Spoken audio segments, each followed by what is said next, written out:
Welcome to the Behind the Bits podcast. Your host, Scott Curtis, wants to learn everything he can about stand-up comedy and take you along for the ride. Scott and his guests talk serious about comedy in every episode.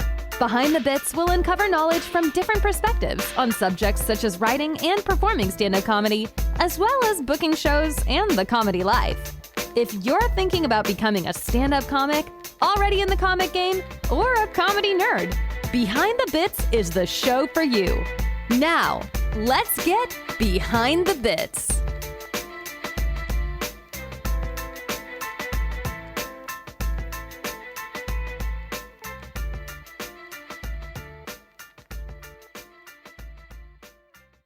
Hey, BTB buddies, it's me, Scott. I have been telling you that I am searching out the new, cool, independent podcasts, and I have found a great independent podcast in What to Watch Live with Mark Dreskin. And instead of just telling you about it, I went ahead and called Mark, and I'm talking to him right now. How you doing, Mark? Oh, I'm great. Scott, thanks for reaching out. The podcast has been a lot of fun. We've been at it for a couple of months. Yeah, I think you started pretty close to when I started mine. I started mine at the end of last year, and it looks like you started at the beginning of this year, right? Oh, definitely. And with the home confinement, it just all takes off. So, but, around that time, I guess, there was just the podcasts were getting a lot more varied, and I said, shoot, I got to try this too. And it was a lot easier to break into than I thought it would be. Yeah, it's very easy to do, and where yours stands out, I mean, there's a lot of movie, TV type review talk shows, but I like how you take it and actually go to like a genre, and you talk about the TV shows and the movies on each side, and you actually do kind of like a family tree of like your first episode was lawyers, and your last episode was like end of the world films and TV shows and stuff like that. Right. And I like how you take it and you just bring it out and talk about everything. Yeah, and it's almost to the point of needing to storyboard the thing out, because you can really go down so many rabbit holes. And that's actually what I tend to do with a couple of the films, where I go over to Wikipedia and find the historical reference that they made. And really you can make a show out of one or two interesting things that you viewed. But no, and the other thing I find is that there are certain works in a director or an actor's whole catalog that just stand out. I mean, they were just so brilliant on a couple of these works that all came in a row. And I even like to see outside of that what they were doing in their lives during those times. Mm-hmm. So, yeah, when I listen to the other recap type shows, I enjoy a lot of them. They have some great back and forth with the host or a guest or something like that. But I never find them go down the rabbit holes I want to. So I went again and started to publish this thing. Yeah, I like how you don't just stick with current stuff. You go to back catalogs and take the actors all the way back and the genres all the way back. I appreciate that. Oh, thank you. Yeah, and I, the same thing. If you're catching something and it's modern day, it brings you back to the older stuff. And especially with the Parasite director, with some of his earlier stuff in the horror genre, but that would have gone undiscovered. But boy, those are some things like Road to Busan, that as great as Parasite was, these were amazing works too. I don't know if you caught Snowpiercer, but there's just so much digging you can do and so much you can find. Yeah, it's funny you mentioned Snowpiercer, because I did see that and I thought that was a great movie, and I'm looking forward to watching the series. Oh yeah. The film, it really just floored me. But it really was not your typical apocalyptic film with perhaps some social structure elements. I mean, it's just completely gutted the idea of society and hierarchy, and it took me a few days to get over having seen that one. Yeah. Parasite was devastating. I'm still not over it. Yeah. But I mean, and Snowpiercer is on Hulu at a certain point. Jennifer Connelly is going to be in it, actually. Oh, cool. It's funny, that episode, I don't know if you intended it or not, but you made me laugh because you were talking about Snowpiercer, and then you talked about the movie and then the series, and you said, well, I'm pretty sure in the series they'll probably be trying to get from the back of the train to the front of the train. I mean, it's a pretty simple premise, but it was a good movie. So I just laughed. That was an LOL moment for me. I know, and I can sympathize. They want to make their pitch to the executives as simple as possible. It's a train. You're poor if you're in the back. You work your way to the front, and the Harris is there. It's really a movie I'm so glad I discovered. Yeah. And the stuff that's coming out is all streaming, because the theaters, at least by us, are completely closed. Yeah. I think there's going to be a lot of chances to see some good stuff coming up. And I've been bringing on a couple of co-hosts who are just completely bored. And so, yeah, we've been able to riff on a lot of the newer stuff. Yeah, and I like how you do it like a live show and use the sound effects and stuff too. I think that's cool. Oh, yeah, thank you. Yeah. There's times when you want to have something either pre-recorded or out on the street or something like that. But if you can actually get somebody talking and really going on the air like that, it seems ridiculous to cut them off, So we just like to turn on the mic and go. I really enjoy the podcast. I've listened to probably half the episodes by now, and it's just it goes down so many cool rabbit holes. And I'm a film buff, and I like old TV and new TV, some of it. So it's really good for me because I write down different shows that I haven't watched because I've missed quite a few too. But it's just a fantastic podcast. You're doing a great job with it, Mark. Oh, great. Thanks so much. So where can our listeners find your podcast if they're looking for it? Well, I'm on the major platforms, Spotify, Stitcher. Best is to look under my name, Mark Dreskin, in the search. But the title, it's What, and then the number 2, and then Watch, and then Live. So you bring it in the search, and it always brings up Watch What Happens First, Andy Cohen. So if you put in my name, you'll get it, or if you put in What to Watch with the number 2, you'll get it. Okay, great. I understand how difficult it is to do a podcast, and I appreciate what you're putting into it. Thanks a lot, Mark. Thank you. Take care. I'm here with John Poveromo, and I tell you what, I don't want you to take this the wrong way, but I watched Duppet, but I also watched some of your sets. The DC Improv set, it's about an 11-minute set. I watched that, and Probably. I feel like I've watched it, I think 3 times, and I feel like it's like as far as structure and comedy goes, it's like a 101. And the content's the big thing, but the way you did it is like everybody teaches.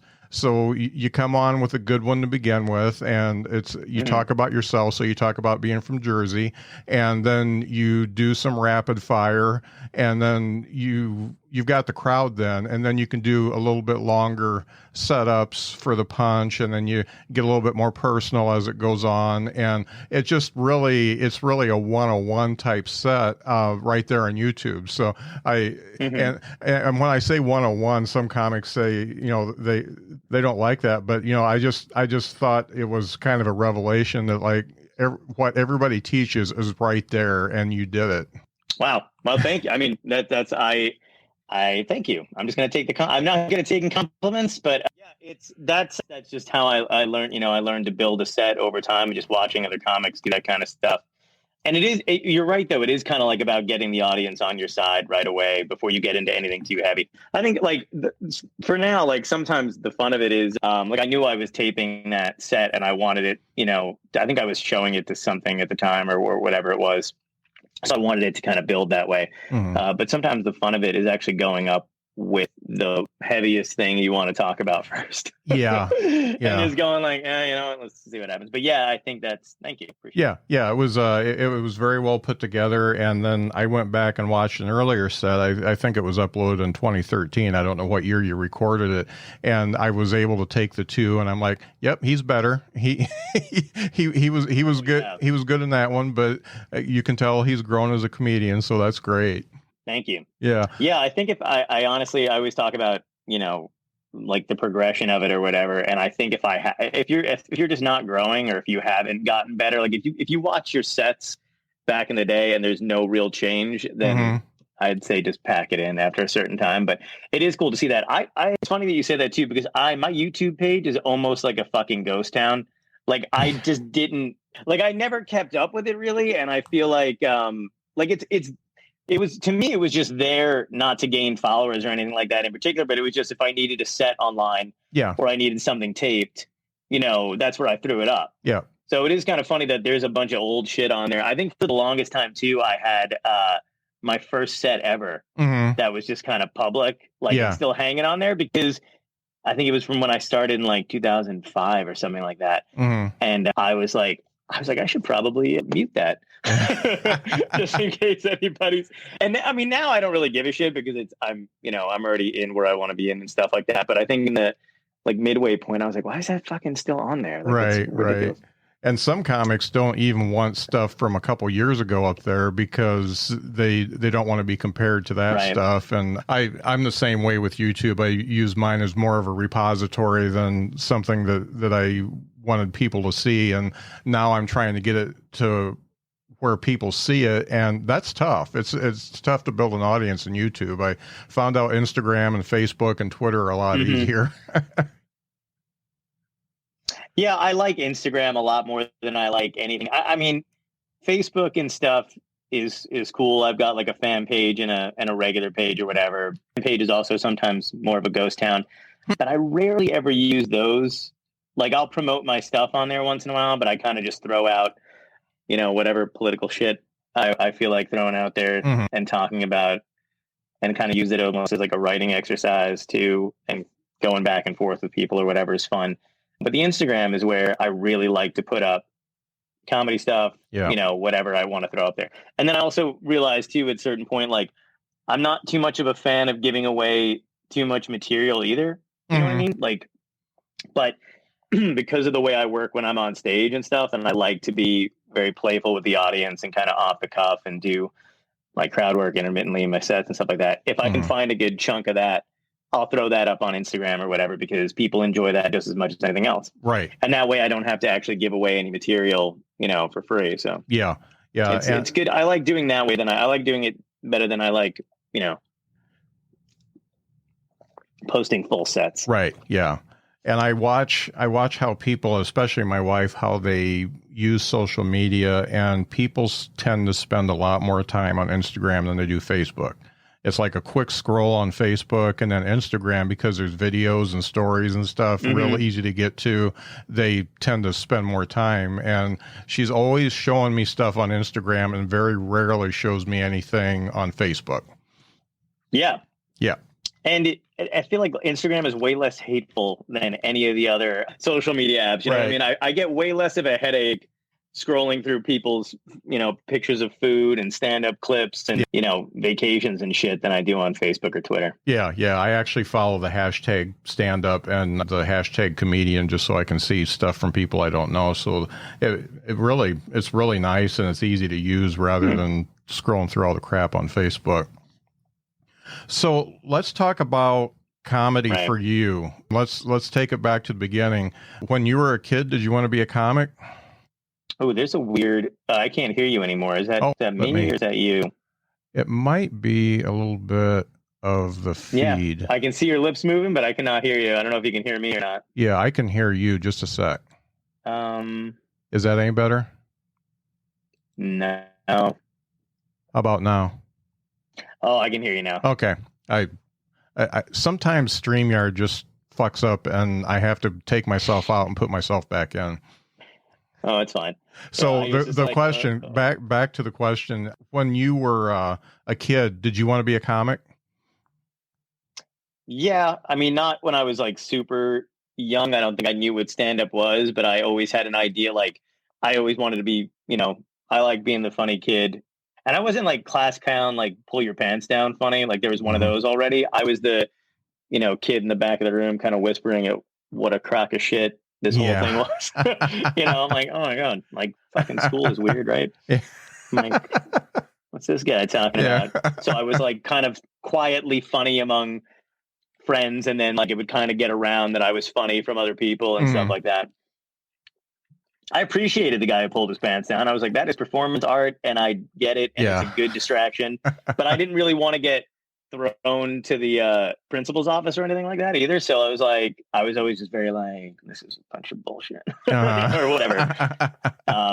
But I did love comedy, and I loved comedians, and my whole family kind of loved the comedy and movies and stuff like that too. And like my grandfather loved stand up, and he loved Johnny Carson. So like he would show me tapes and stuff. So I always had like an interest. I think the first time too was like, I loved Robin Williams when I was a kid, and I didn't know, like I wanted to know everything about him. And then I found out that he was a comedian, and I was like, what the fuck's a comedian? And then, then I was kind of like a gateway drug. After that, I was just like, oh, everyone that I like, Ellen is a comedian. And, because she had that TV show for a while.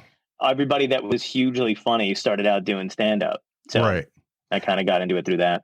Now, any particular ones that really got you and you said, I want to be like them?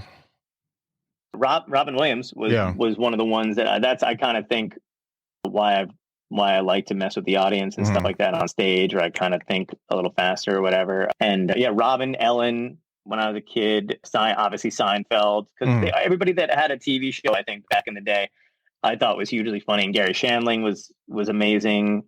Yeah, like all those guys when I was younger, I had all their books. Loved Home Improvement, loved Tim Allen. They were really, really funny to me. Right. And like a lot of even like Bill Maher, I remember being in the specials that came out when I was in high school were like Ellen DeGeneres' The Beginning, Bill Maher, Be More Cynical, and like Lewis Black. Like around those years, like when I was in high school, and they kind of really made me feel less alone for whatever. Because they were adults talking about shit that I was thinking as a kid and reaffirming, because you weren't getting that in none of the adults that you knew in school were talking about anything like that. Right. And your parents don't say that kind of stuff either, because they don't want to traumatize their kid. Yeah, and not even that. Ellen is you know what I found, like I like the subversiveness of all stand-ups. I think I like the underlying layer of life isn't meant to be taken that seriously, and a lot of kind of frivolity. Like even Bill Maher, when he was doing Be More Cynical, whatever, he had a lot of very strong ideas about religion and law enforcement and stuff that you didn't hear from your fucking teachers at the time. Right. Yeah. Yeah. I feel the same about those types of specials.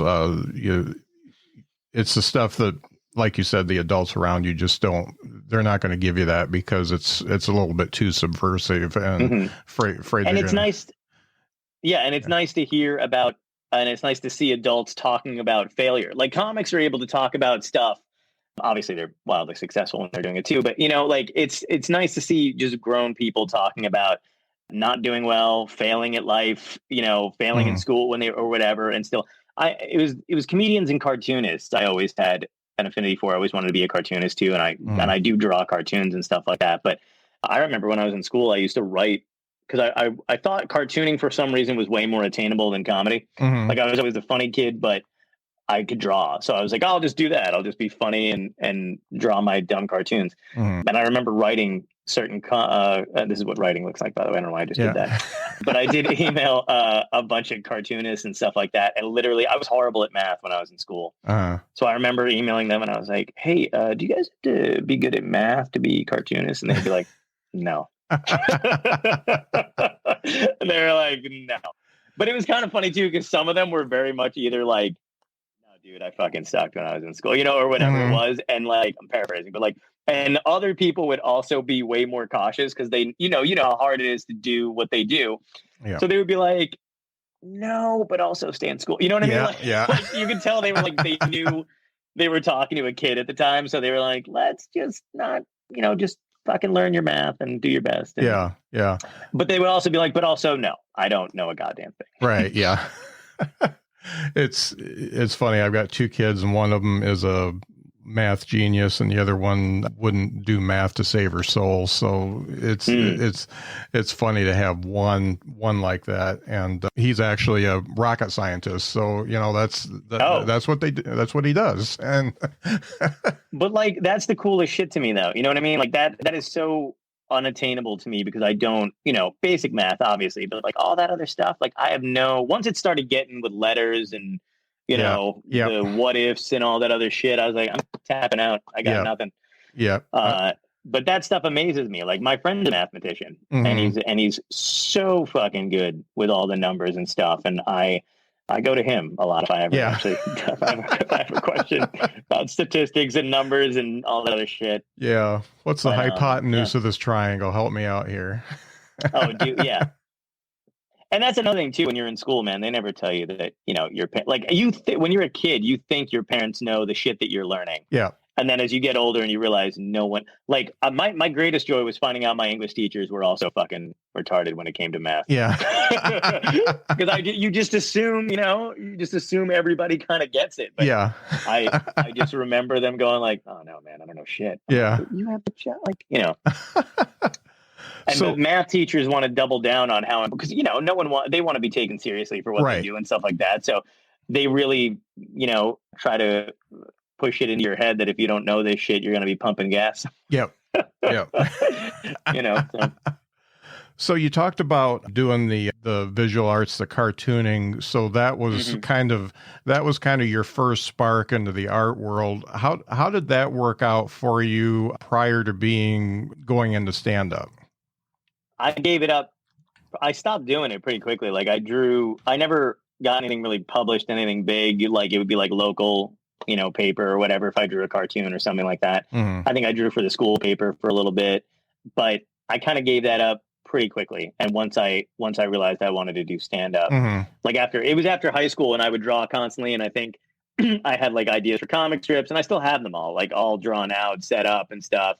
But I really liked, I tried doing stand up, and I really liked being on stage, and I kind of stopped drawing for like a few years when I was doing stand up. Like I would doodle, but as far as any of that cartoon stuff, and then somewhere like middle of my stand up career, I was like, I had, you know, ideas that I thought would be better as strips or single panel cartoons or whatever that didn't necessarily work on stage. So I started to, like, you know, pass the time in hotel rooms or whatever. I would draw my cartoons and post them online, and it worked out into a book. So that was pretty cool. Yeah. And that's a book I want to check out. That is Drawings from a Nobody. And yes. that looks like something I would like to read and probably identify with. So yeah, I'm going to check that out. I'll send you a copy. Oh, great. Thank you. So thinking about your first time on stage, what prompted you to get on stage to do the stand-up? A few things. I didn't want to be I was in college for a year, and I hated it. I didn't really want to go in the first place. One of my friends who just passed away this year, actually, she could play like every instrument just immediately, like amazing pianist, singer, all this other stuff. And she immediately after high school knew she wanted to go out to LA, and she knew I wanted to do stand up, and, you know, we would kind of talk about that kind of stuff. And she had always kind of pushed me to do it. She wanted me to leave, and she wanted me to go with her and all this other stuff. And I was terrified to.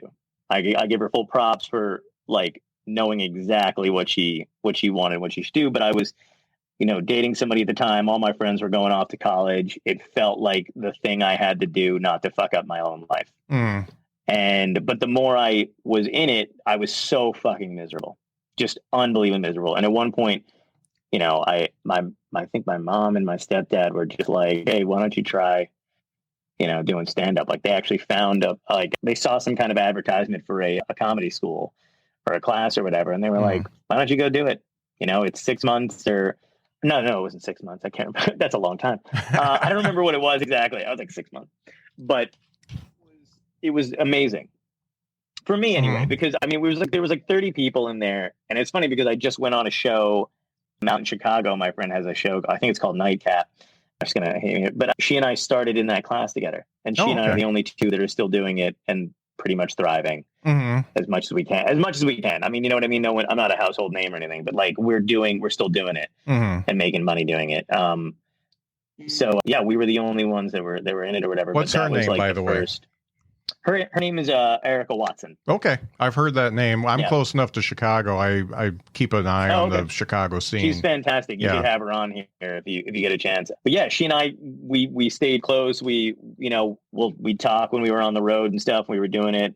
But yeah, that was it. I was completely and totally miserable doing anything else. And then once I did stand up and did my first show. That was it. I was like, I'm done doing anything else.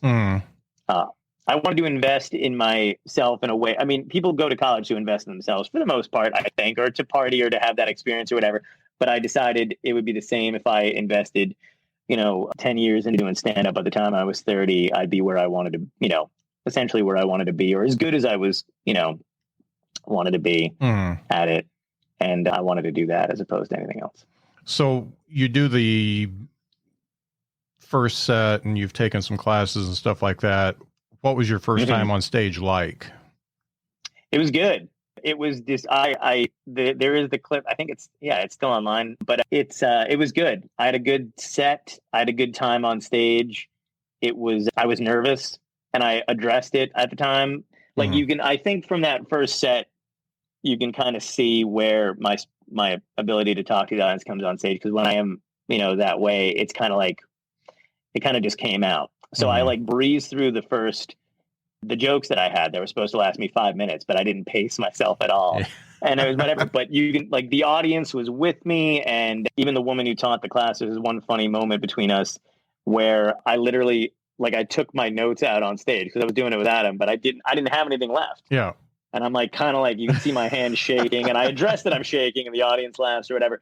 And I just kind of put it on the stool and I was like, well, I don't think I have anything else. I'm like, I was like, I think her name was Linda Smith who ran the class. And I was like, Linda told me she'd show me the red light if I went over time. And she just knew she could do this with me. She was like, you're not over. And I was like, thanks. Yeah. And like, it just the spontaneity of the whole thing. So it was a really fun thing to do. And I had a great set. And it was the next set I bombed. Like, it was such a fluke. Like anything, I think any comic you talk to that tells you they had a good first set, they tell you how, like, I can't think of the word I'm trying to think of, but it sets you up in a way that's like, gives you a little too much confidence. Oh yeah. Yeah. Because like I did 5 minutes or whatever and like breezed through the set. And then I got another gig after that and somebody got bumped or somebody didn't make it or whatever. And they were like, hey, can you do 10 minutes? And I was like, yeah, and 10 minutes, fine. and I could not. And I fucking ate it. I mean, and my friends were there for that one too. Cause at the time bringer shows were like, the scam, I mean, it's still running, but it's a fucking scam or whatever. And I brought my friends and we all went into New York and we went out to eat because they didn't go to the first show that I did. Yeah. So they were like, oh, this group was like, we like, and I was like, let's go. And I fucking ate it. Yeah. And that was the beginning of essentially learning how to bomb too. Yeah. Yeah. It's so funny that when you do have that good first set, it just makes that, I mean, the next set almost always sucks. I mean, I haven't known anybody that has had a great second set. And when you're cocky from the first one, it makes it just tragic. I mean, you just want to go home, get under the covers, and never come out. Yeah, because the high and the sense of relief of your first set going well is unimaginably, like, it's great. Mm-hmm. And I still, and the funny thing is I don't, like, I've had really great sets and fun times and open for, really big comics and all this stuff. But there's something about, the first set where if you do really well or whatever, you cannot match that fucking, because there's naivety, there's, you're young. So you think this is fucking great. And the room was packed too. So it wasn't like it was like 12, 15 people. It was all of, it was a packed room. It was Caroline's and for whatever reason, like, you never know if the rest of your peers are going to bring people out or whatever. But for the most part, I had one small table of people I knew and the rest of the entire room was strangers. Yeah. So, I mean, you just can't beat that fucking high. Yeah. And it's still, every time I used to think about that, I used to think, wow, you cannot fucking match that. Yeah. Yeah. No doubt. So most comics that I talk to say that, the first year is kind of pivotal on how their career goes. Can you tell me, just obviously don't go day by day, but what was your first year like after you did that? It was hit and miss all the time. I mean, I don't remember it too well, but I used the tape that I did for my first set to get other work. Like, I figured out, what you needed to do. And I lived in New Jersey. So I just remember making fun. phone calls and trying to get in everywhere I possibly could, and trying to keep the memory of I can do this. I did do this. You know, I just need to keep that shit going or whatever. And I think I'd won a couple contests that help you keep going or whatever, but like intermittently, just it was hit and miss. It was going on stage, bombing, wondering if you could still do it. The only difference is, I think, and I tell other comedians when we were younger or whatever to do this kind of shit too, is like, if you bomb, just book more gigs. Don't bomb and then wait to heal. Yeah. And then, whatever. I would just fucking eat a dick on stage and then immediately like feel just fucking awful about the whole thing. And then for whatever reason, I would go home and I would call 5 other clubs I'd never been to before, send them a tape out, and then rebook myself over and over again. Yeah. And so that was a lot of what that was. I was working at a bank full time, which was not fun. Yeah. Especially for a comedian or somebody who's trying to be a comedian. And the thing was too, is everybody, because MySpace was big at the time too. And when you worked somewhere, you front of your employees. So my MySpace was not a personal one. You know what I mean? Because when I graduated high school, we didn't have Facebook or anything like that. And then you couldn't get on Facebook unless you had a college thing or whatever, and obviously dropped out. So couldn't do that. And then MySpace was around. So my MySpace was just comedy. And my comedy page. And they'd be like, oh, so it was very, it was a little weird. Yeah. Now, did you start traveling in that first year? Did you get out of town? So what types of shows did you do? Were you doing the one-nighters and stuff like that? Some of them, yeah. So I did my kind of like, it was weird. I never really had a home club. There was one, I lived in Toms River, New Jersey. So the closest club to me was this one in Point Pleasant. And we wound up having I left after, I think maybe 2 years or something like that because of, guy's not a great guy, but it was a very bad situation at a certain point by the end of it. And I had to peace out. And you'll find that a lot. Like everybody knows a comedy club owner that's shitty or, not good to their people or whatever. And it's kind of one of those things like if I become aware of it, I can't do it. And I did work there for a little bit. I did the door there and perform there. But it was very like an ownership thing. Like you thought they owned you or whatever. And I was interested in other clubs. I came there from working other clubs. Like one of the guys that was really nice to me, and I'm still close with now, Jason Pollock. He booked Rascals Comedy Club. Okay. Before Rascals went under in I think Cherry Hill, and then Ed Kavanaugh did Montclair. So I got in there, and a buddy of mine, my writing partner now, Benino Yellow, got me into those clubs, and then Bananas Comedy Club. So it's weird because those two clubs were basically my home clubs, but they were really far away from me. So I did have to travel to get to them. And then Bananas was the first place I opened for a national. That was like 3 or 4 years in. I opened for Jimmy Fallon, and we did 5 shows together. And then Bananas would book me to open for like bigger comics after that. So that was cool. But I found I would go into New York and do Broadway Comedy Club, which was the Improv back then. Bud Friedman's wife still owned it. And one of the comedians there, James Oakes, who ran one of the shows, liked me enough to take me out on the road. So he and I would drive to gigs together. And I got picked up pretty early, about a year in, and I didn't do bringer shows after that. So I wasn't doing bringer shows for very long, and I was on the road pretty early, which was invaluable because the road teaches you basically everything. Right. My first road gig was in an old ice rink. No, not an old, but it was in an ice rink like 3 hours away. Yeah. In Poughkeepsie. Yeah. No, not Poughkeepsie. Oh my God, I can't remember where the hell the place is. Plattsburgh. Okay. New York, yeah. And it's like so close to fucking Canada. But yeah, it was one of my first gigs. And it was in an ice rink, and it was weird. It's funny. You talk about ice rinks and roller skating rinks. We've got a roller skating rink that's just about probably 2 or 3 miles away from us. And in the 90s, they used to have bands come in. So 38 Special played the Rainbow Roller Rink, and Jeff Healy played the Rainbow Roller Rink, and I got to see both of those, so it was pretty cool. But it was it was kind of surreal that they did bingo most of the time, and then every once in a while they'd have a band. Wow, that is incredible. Yeah, I mean, I did a bunch of those gigs. We did one time. I was super excited, and he and I drove up to the Catskills. But in my head, I was thinking like Buddy Hackett, like Mortzall, Yeah. like, like I was like, oh, it's going to be in a thing and it's going to be a huge, and it was literally, I didn't know how much the Catskills have changed, obviously, but it was literally like a fucking barn outside and like little picnic table bleachers inside this thing. And they were like roasting a pig. Oh, wow. outside for everybody like that. And I was just like, I don't know, man. Like that also kind of colored my view of like, I would lower my expectations for every gig after that shit. Because every time they'd be like, hey, we got a gig in a, wherever, I'd be like, oh, it's going to be awesome. And in my head, I would just always picture a nice venue. And then I would always be let down no matter what. Every time. Yeah. Like, So perform on this bale of hay and half your audience is cattle. Yeah. Like, so many of them are just shitholes, and that's what you have to do. That's funny. It does. And it makes you appreciate the really good gigs.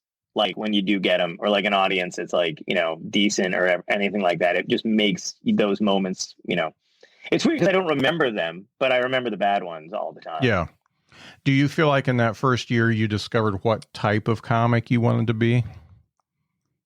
In the first year, well, I don't know about other comedians or whatever, but I think you always kind of know what kind of comic you want to be. And I think that's what you're chasing throughout your career. Like, I don't know if anybody ever meets their expectation, because you all have your idols, and you want to live up to that particular standard or whatever. So you just keep striving for it.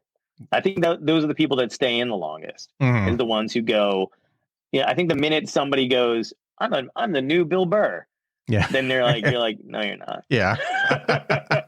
Like you're done. Like, I think you just keep working towards whatever. But I did know, like, I knew what I could be and what I kind of, where I was aimed, what I wanted to be. And I knew when I fell short of it, which was all the time at the beginning. But the thing that kept me going though, too, is like during those sets, there were moments of who I knew, or what kind of a comic I knew I could be within those sets.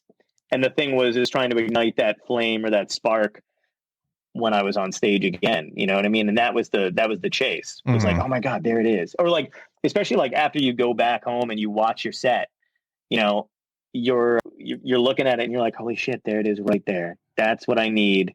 And that's what I need to get a control of. So. Putting 10 years, giving yourself the goal to put 10 years into this, do you feel like, as far as the nuts and bolts of writing are concerned, are you a disciplined writer? Are you somebody who will just wake up at 2 a.m. and start writing shit down, or how does it work for you? I think, no, I'm not a disciplined writer at all. I've tried to sit down and write, and I thought that was the way to do it in the beginning, was to open up your laptop and just start writing and see whatever comes to you. And I've always found that to be insanely disappointing and not, I don't have the attention span for it. But one of the things like a mentor in a comic told me is basically that's, you have to go with the way your brain works. And I'm kind of like a meat and potatoes kind of person where I'll think of a joke or a punchline or whatever the topic is, and I'll write it down on my phone in my notes. And I'll just scroll through, like, I don't think this is dead yet, but I was going to show, like, I just write down whatever it is. And then I'm able to take that either on stage or like when I go to if I actually ever go to sit down and write, I usually wind up going, okay, I've written down just a myriad of shit in my notes, and I'm going to try to organize them and see what's actually there. Right. And the same thing with like Twitter and Facebook too. Like, that's why I like having those conversations or whatever on there, is because, sometimes something comes off the top of my head or whatever. And I'm like, oh, you know what? That's a good line. And that can be used to whatever. And I try to read everything and, so my brain just keeps going or whatever, but I not a disciplined writer at all. Yeah. Have you found that during this pandemic that it's really hard to write? No, I've actually been doing okay. Really? During the pandemic. I mean, well, good for you then.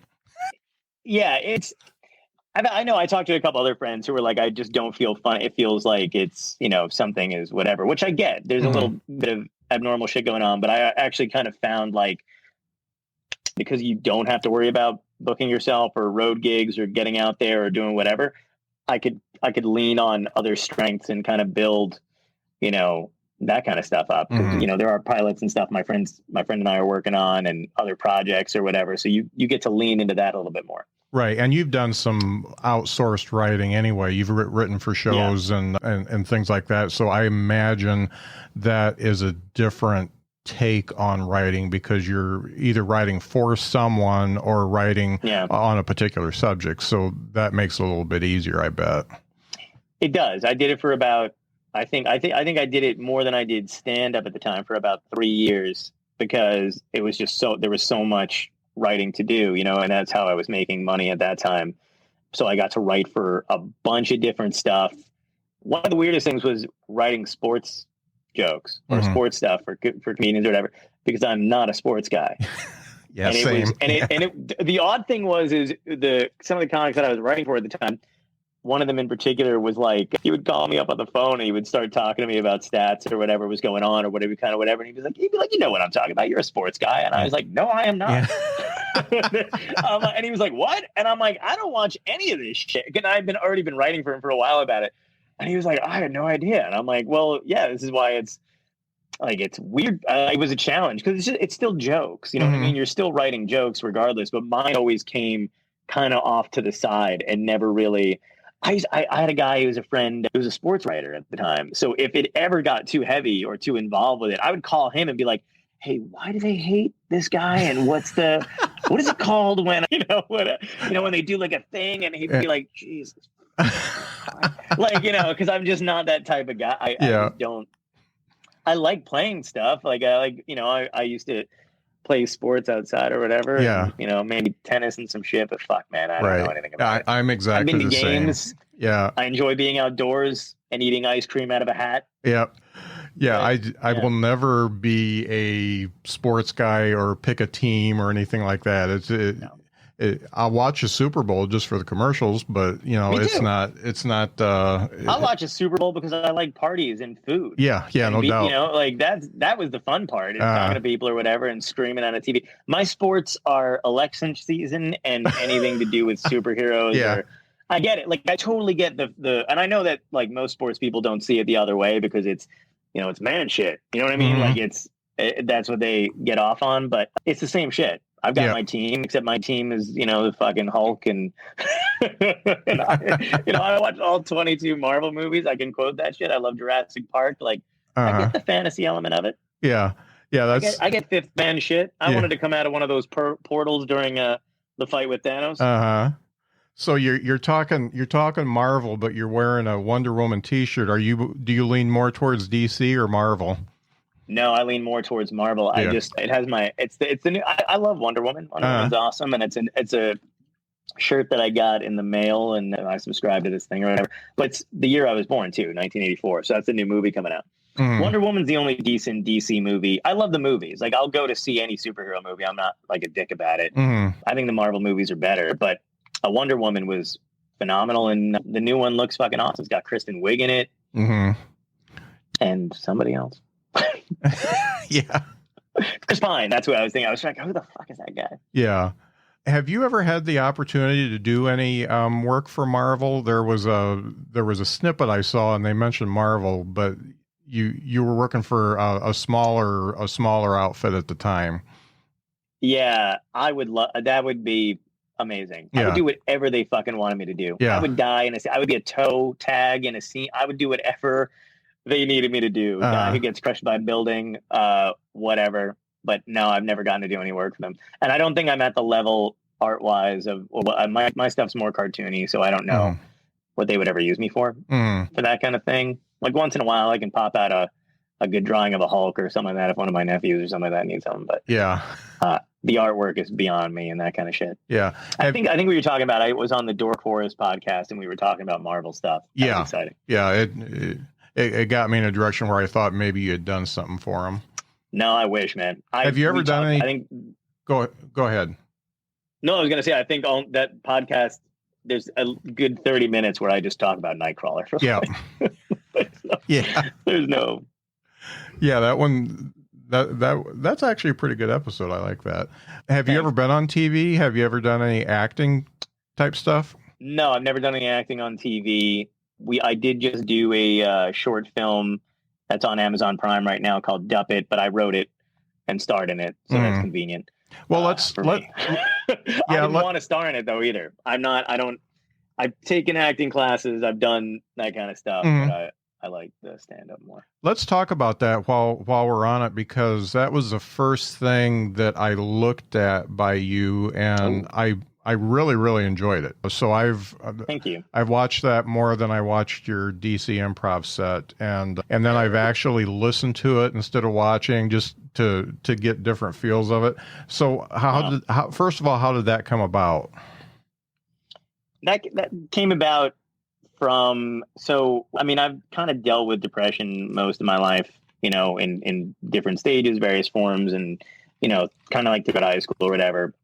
And I have a close-knit group of friends and we've talked about it together. You know what I mean? Like, it's not like, you can probably just tell from talking to me now, like I don't think you would know that I would ever be or whatever. And that's fine. That's kind of the way I like it. But, one of my really close friends, who I lived with him for a long time too, is one of my best friends. We would joke around about that kind of stuff all the time. And we were like just dealing with a bout of it at one point, and just trying to describe our experiences. And I was just kind of like, yeah, it's basically like waking up with if a dude just sitting on your fucking chest. Yeah. Yeah.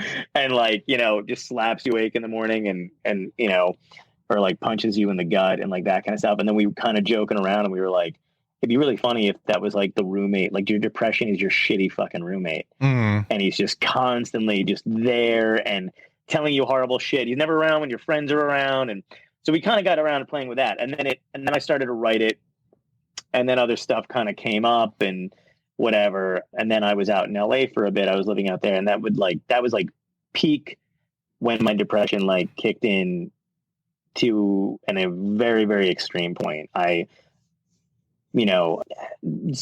thoughts, really, really, I was super alone when I was out there. I didn't want to admit that I was, having problems either at the time, but everything had kind of hit at that point. And I, before that, my parents lost their house in Sandy.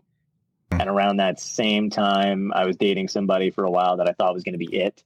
You know what I mean? And we had a great run, and we really loved each other and all of the crap. And then that kind of fell apart. There was some she cheated, there was a lot of stuff that I had to deal with that in that respect. And it was long distance.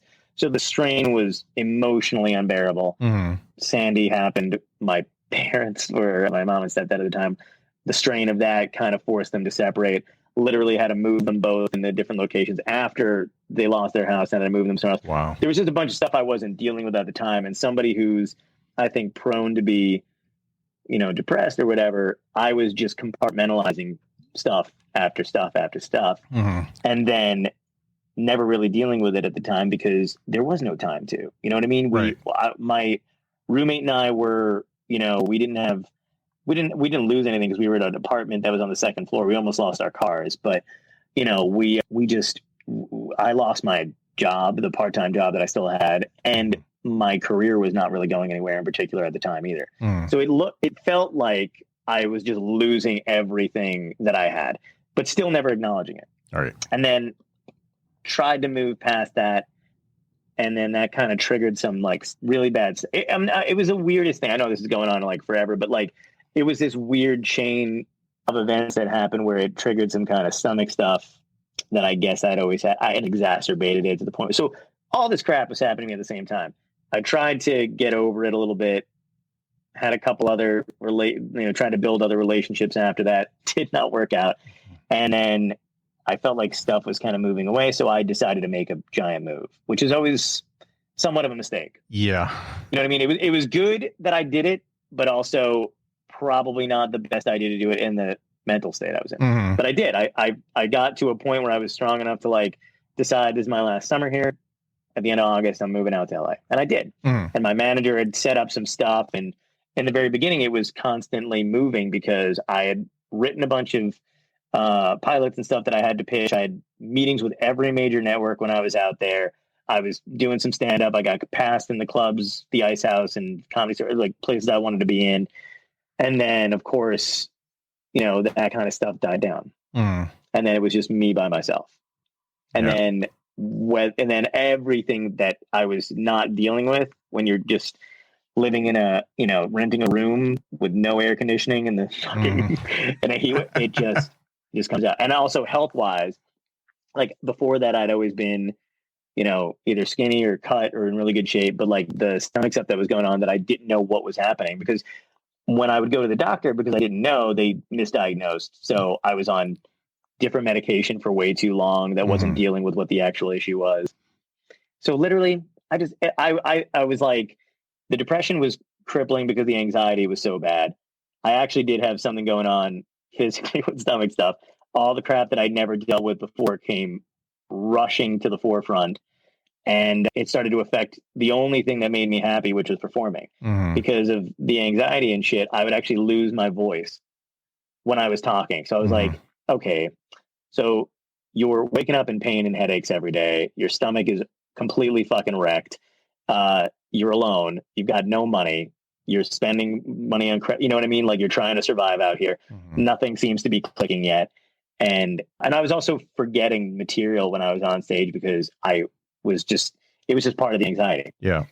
So I was like, and the one thing that you have that you enjoy doing that was kind of an escape, you can no longer do. So in my head, I was like, it's time to call it quits. Yeah. And I would struggle with that the entire time. And I think for the most part, one of the things that kept me going, I had a couple friends that I had met out there. So it was kind of weird because they'd call and they'd be like, hey, on Thursday night, do you want to go get dinner? And it'd be like Monday, and I would not have gotten out of bed or moved. And I would have been like, yeah, I think I can get myself together by Thursday. Where I would like, because I also have I love my friend. I don't want to disappoint anybody. So there's that in the back of my mind. And I never told my manager what was going on. So like, he would call and be excited because he'd be like, hey, we got this meeting with Fox, or I met with Disney Animation and stuff too. And I had this animated pilot that my friends had. So like, there was stuff going on. So I would go, okay, I'm going to do this and just do that today. I'm going to be this guy today. And then I'm going to go right back to bed.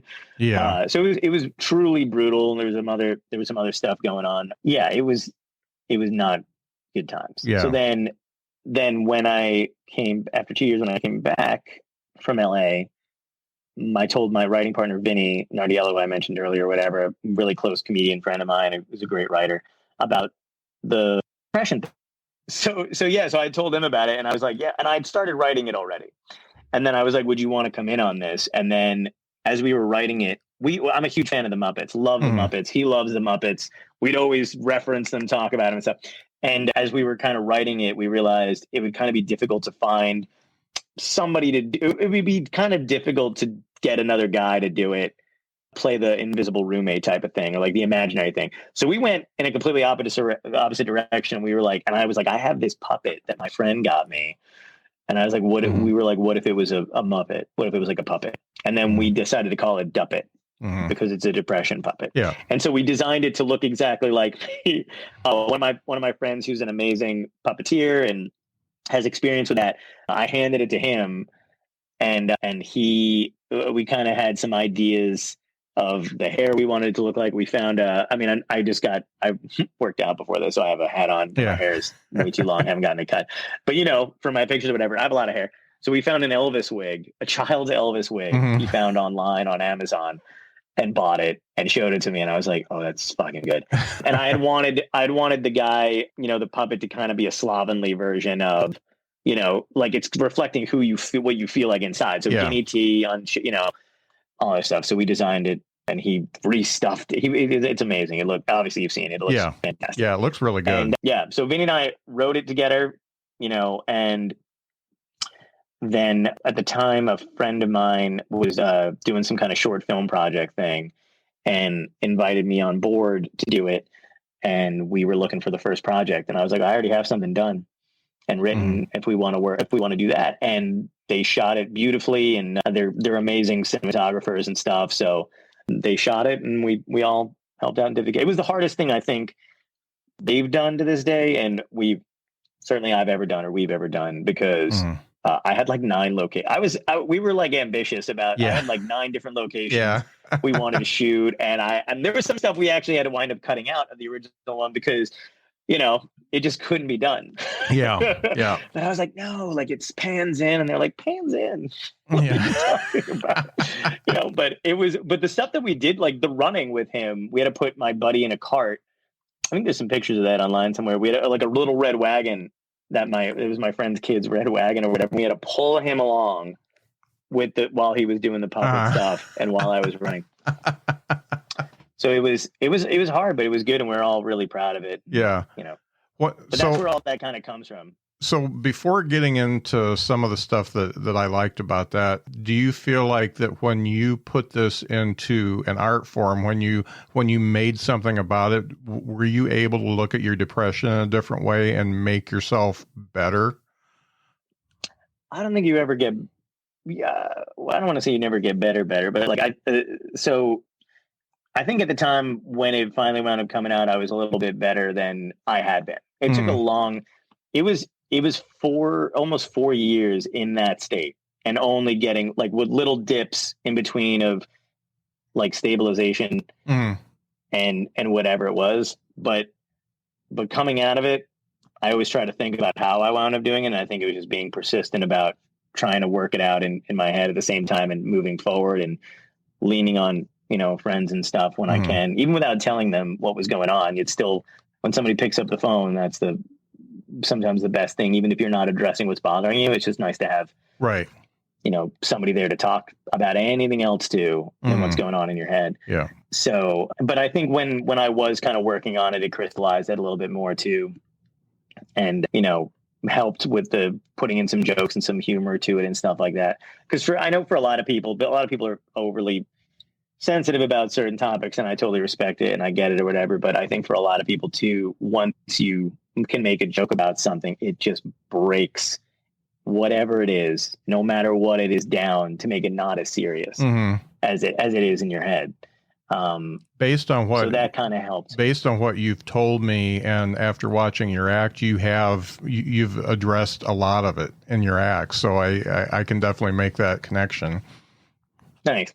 Yeah. It is. It's very, very cathartic to do that kind of stuff, and it helped me when I was younger. It helped me with awkward situations with school, even when I wasn't doing stand up. Like actually being able to think about something in a way that breaks away the fear and strips everything down. I think honestly, it's a weird thing. I think thinking very comedically about any particular topic that has you fucked up or worried or whatever it is in some form does help alleviate it. Because all the comics that I ever admired always took, you know, really serious topics or even stuff that isn't really that serious, but society kind of deems, you know, detrimental to existence. Once they get a hold of it and they make it whatever, you kind of feel a little better about it. I mean, I used to be afraid of flying when I was a kid, and I've flown since I was like 6 months old. We had family in different parts of the country, so we'd fly all the time or whatever. And then I remember being younger and I would fly by myself by the time I was like 12, 13 to go visit my family in Arizona.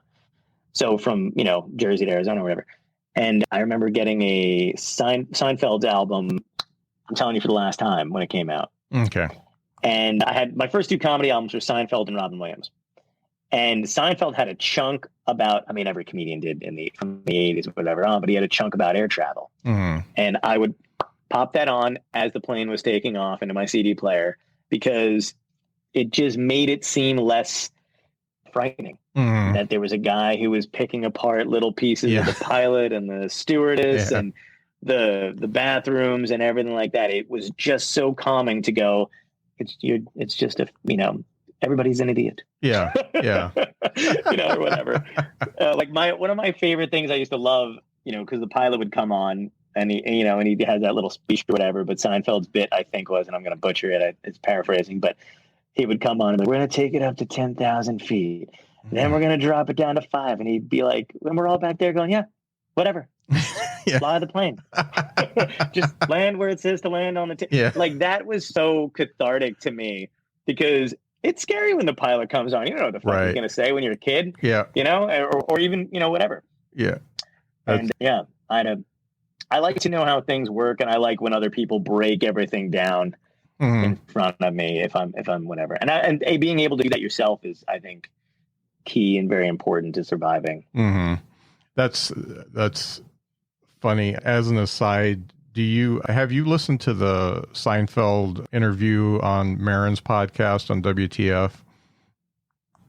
Yeah, I did. I didn't get to finish all of it, but I did listen to I listened to the end, and I think I missed maybe some stuff in the beginning for whatever, because when you're kind of distracted when you listen to a podcast. Yeah. But I did listen to it. So whatever you're saying, I might remember it. It's funny. I've always liked Maron because, I'm a depressed guy too, and we had similar growing up situations and stuff like that where the parents were kind of in their own world, and I was just existing on my own. So I understand where he comes from in that, but he missed so many opportunities in that Seinfeld interview. I mean, Seinfeld was not going to talk about how broken he is because he's not broken. So no, and that's an anomaly as far as comics are concerned. Most of us have something wrong with us, and something happened to us. We've got depression, we got some sort of mental illness, whatever.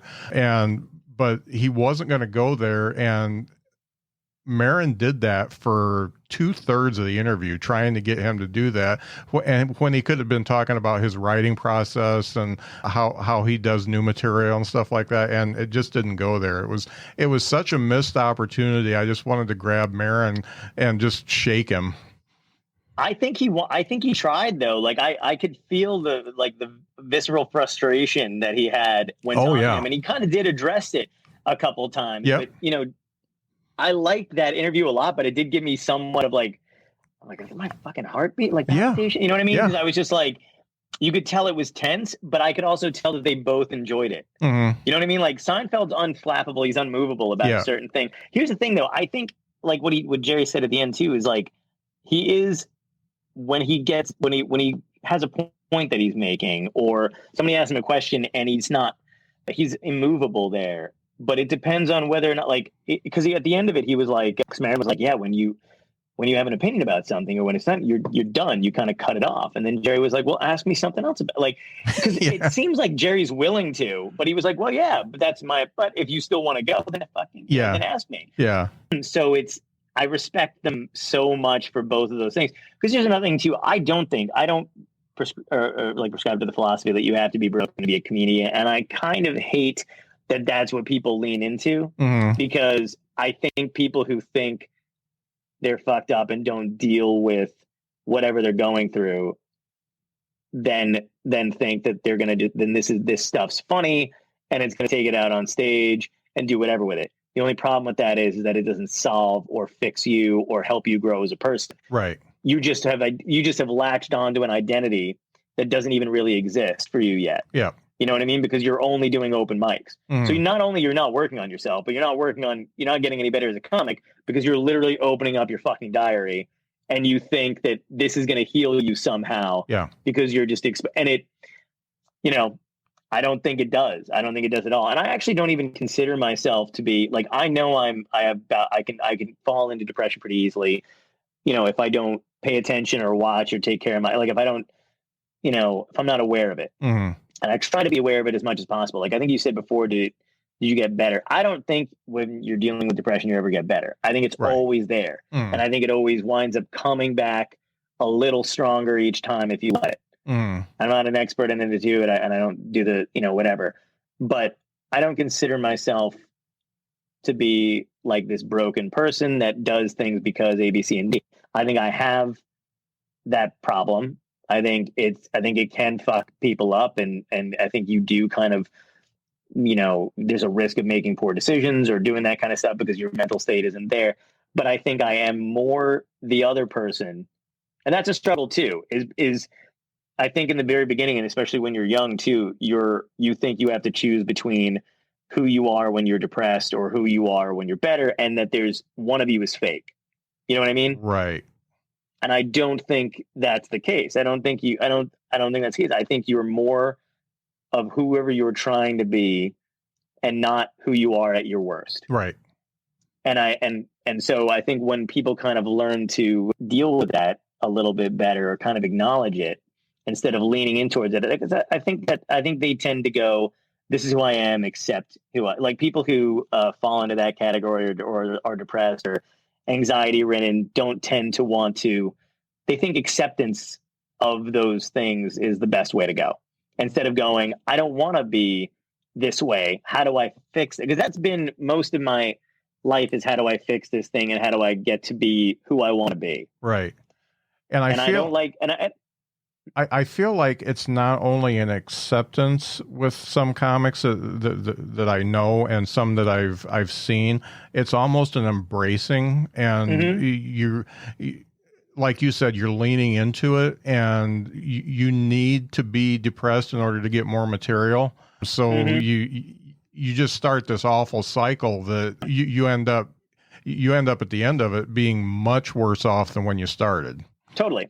And that's a myth too, though. I have never been, like, I've always been funny, and I've always been able to do my act or whatever it is in spite of being whatever the mood is. That's just what the job requires anyway. That's any job, though. You go into any fucking job, no matter what you're feeling like, and you do that fucking job. Yeah. Maybe more or less to the effectively or whatever it is, right?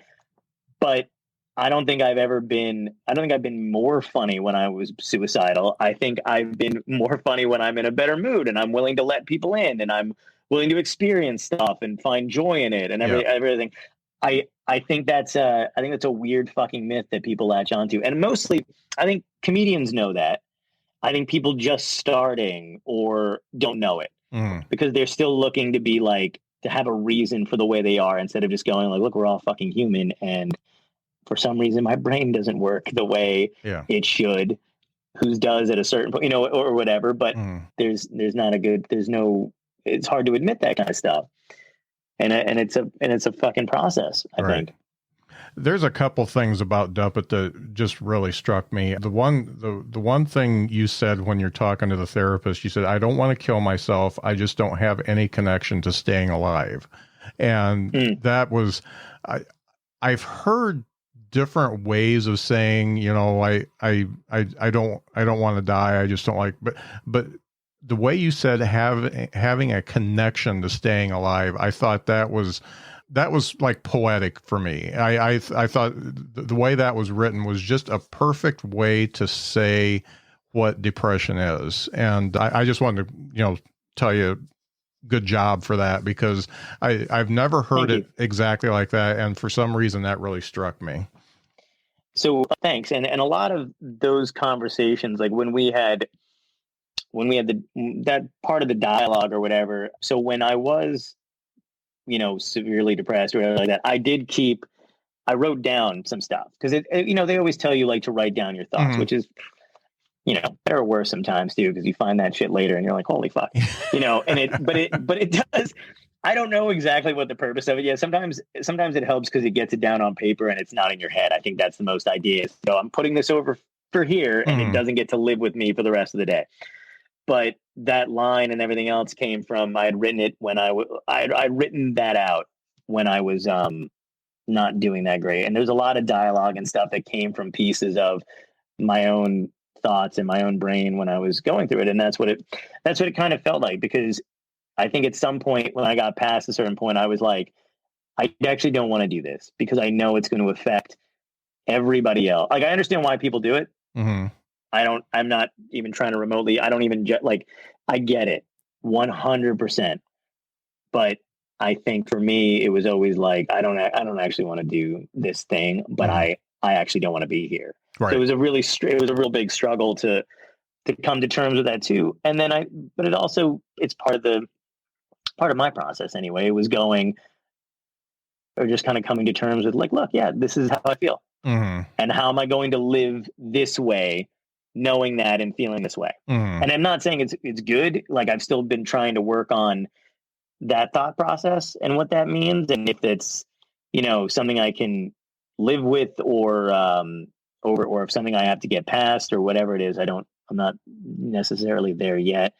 But I think there's another part in that too, where I was saying, like, when you're kind of floating it feels like you're floating in an ocean and you've got these when you're depressed, you got life, you're always a second away from drowning and you've got life preservers and you're bouncing from one thing to the other. And I think for me, that's what it felt like when everything else slowly got stripped away. I felt like I had no window to climb out of or nowhere to go. Right. So it gets really like kind of difficult. Yeah. And like I said, the way you expressed it was just fantastic. The other thing that really got me is when it's towards the end when you're having dinner with your friends and after the show, and they end up having their own Duppets. And that is one thing for people who are struggling with depression is we get very insular, we get very inward thinking, and we don't notice what's going on with the people who are closest to us.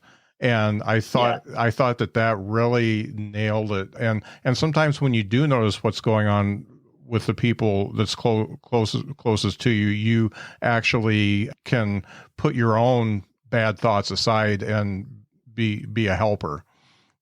Yeah, exactly. And there's not, and that's a great feeling to have too. It's so weird because it's literally the expression "misery loves company." Yeah. But it is kind of bizarre because it's not in a malicious way, but as soon as you find out that somebody else is also, it's just about not being alone. And that was another thing we tried to really emphasize hard in Duppet is that communication and the acknowledgement that you are not going through these things by yourself is a huge fucking relief because depression is designed to break you down, to make you feel like there's no one else in the world who's going to understand what's going on, or there's anybody else that cares.